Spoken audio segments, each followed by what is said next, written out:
एक और बात की आज गिलगित बल्तिस्तान में इमरान खान साहब ने, जरा मौजू को थोड़ा तब्दील करते हैं। सुना इमरान खान साहब ने क्या कहा? मैं दोनों आसिफ जरदारी और नवाज शरीफ को 30-40 साल से जानता हूं। मैंने इनके ऊपर अल्लाह का अज़ाब आता देखा है। यह हमारे लिए इबरतनाक है। अपनी जिंदगी में देखा है इनके ऊपर कि इनकी क्या हालत बनी। कभी जेल में जा रहे हैं, कभी बाहर आ रहे हैं, कभी झूठ बोल के लंदन जा रहे हैं, कभी सऊदी अरेबिया जा रहे हैं, सब के चोरी का पैसा बचाने के लिए।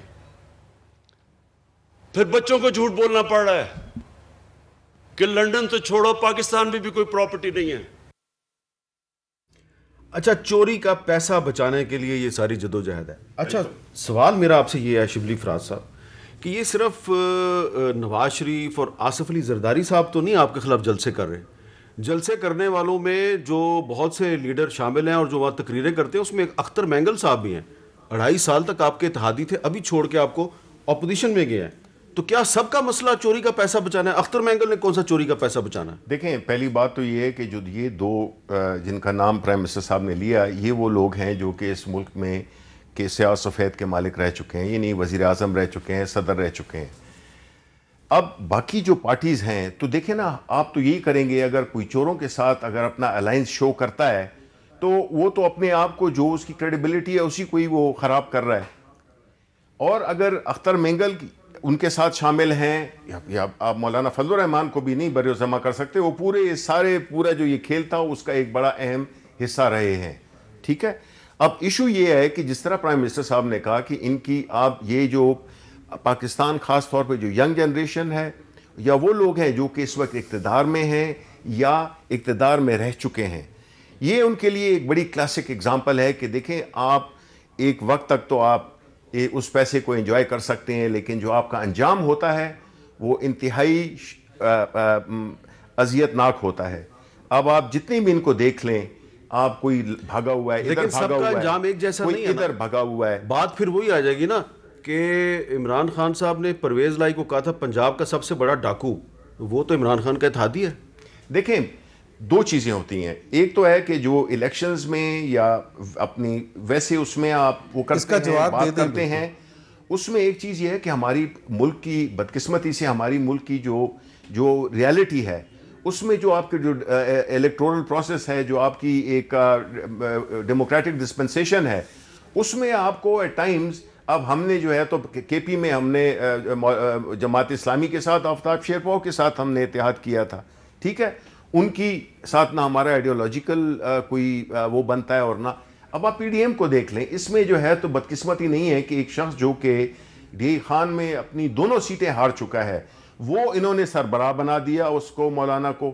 और जो नीचे जो उनके जो साथी हैं, ये वही लोग हैं जो भुट्टो साहब की फांसी में बड़ा एक इनका इंस्ट्रूमेंटल रोल था, इनके बड़ों का, इनका। अब ये लोग जो इस तरह की बातें कर रहे हैं, तो ये बुनियादी तौर पे ये जाहिर करता है कि इनके कबर्ड्स में स्केलेटन्स हैं। इन्होंने जो भी वो की हैं, गलत काम किए हैं, चोरी की है, डाका डाला है, मुल्क की मईशत को तबाह किया है, अपनी ज़ाती वसाइल को बढ़ाया है। आज जो है तो ये ज़ुबैर साहब जैसे लोग ये उनकी नुमाइंदगी कर रहे हैं, जिनको मेरा ख्याल है बनता नहीं है। इन्हीं के भाई ने इंटरव्यू दिया था कैपिटल हार्ट टॉक में, और इन्होंने ये दिया।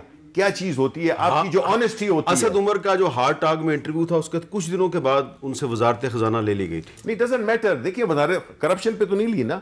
उनके एतमाद को आप देखें, जिस तरह असद उमर बोल रहे थे, उन्होंने अमेरिका पे तनकीद की थी। नहीं, देखें ये चीजें कंटेंट, देखें हम बात तो उसकी कर रहे हैं ना। इस वक्त कौन से इसाक डार साहब से उन्होंने कौन सा कोई कैपिटलिज्म और कम्युनिज्म या किसी फाइनेंशियल थ्योरी पे उनके साथ उनको क्वेश्चन किए, वो तो उनकी जाती करप्शन पे कर रहे थे। यही जो एंकर है, ये नहीं असद उमर से पूछ सकता था कि आपकी जायदादें इधर हैं, आप भागे हुए हैं, आपके भाई इधर हैं, आपके ये उधर हैं। ये असल चीज होती है जो आपका कैरेक्टर होता है, जो कि आपको वो कॉन्फिडेंस देता है। ठीक है ना, इसमें उर्दू अंग्रेजी की बात नहीं है।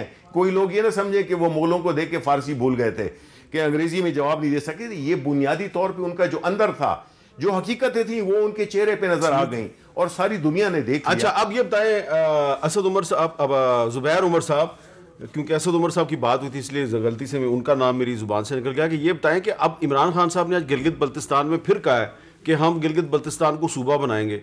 आपकी पार्टी ने भी यही कहा सूबा बनाएंगे, पीपल्स पार्टी ने भी यही कहा सूबा बनाएंगे। तो सूबा बनाने के मसले पे तो अब आप पीटीआई के साथ ताउन करेंगे ना? पहली बात तो ये, मैं उसका जवाब ज़रूर दूंगा जो आप इमरान खान के हवाले से बात की थी कि इबरत का निशान। पाकिस्तान की जो सियासी तारीख़ है ना 73 साल की, उसमें सियासी जितने भी बड़े लीडर्स रहे हैं उन्होंने कुर्बानियाँ ही दी हैं, वो इबरत नहीं है। जुल्फ़िकार अली भुट्टो को फांसी जो थी वो इबरत का निशान नहीं है, वो हमारे लिए शर्मिंदगी का निशान है पूरे पाकिस्तान के लिए। मैं पहले बात कर लूँ, पहले मैं बात कर लूँ। आप अपनी बात जारी रखा करें, आप अपनी बात जारी रखा करें।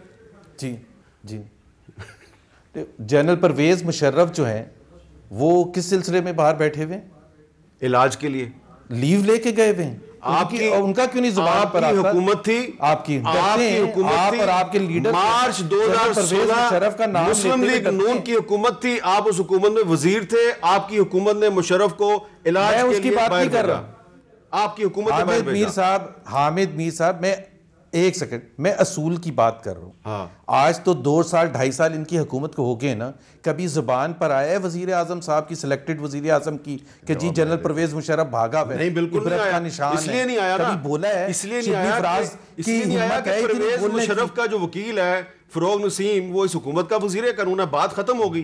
तो इसमें तो कोई मुनाफिकत वाली बात नहीं है। वो वजीर कानून है और वो अल्ताफ हुसैन का भी था, वो अल्ताफ हुसैन का भी वकील रहा है जो वजीर कानून है, जिसको उसने कहा था वो नेल्सन मंडेला हैं अल्ताफ हुसैन के बारे में। तो इस किस्म की तो काबीना में लोग बैठे हुए हैं। जहाँ तक सूबे का ताल्लुक है, हमने जो बात की थी कि जो पाकिस्तान में कानूनी जो भी अमल होगा उसमें हमें कश्मीर के हवाले से जो हमारा असूली मौक़िफ़ है और जो यूनाइटेड नेशंस में हमने प्रेजेंट किया है, जिसमें गिलगित बल्तिस्तान और आज़ाद कश्मीर वगैरह तमाम हिस्से आते हैं। सो अगर सूबा बनाना होगा तो उसमें हमें तमाम चीज़ों को देखना पड़ेगा कि क्या पाकिस्तान अपने असूली मौक़िफ़ से पीछे आ गया।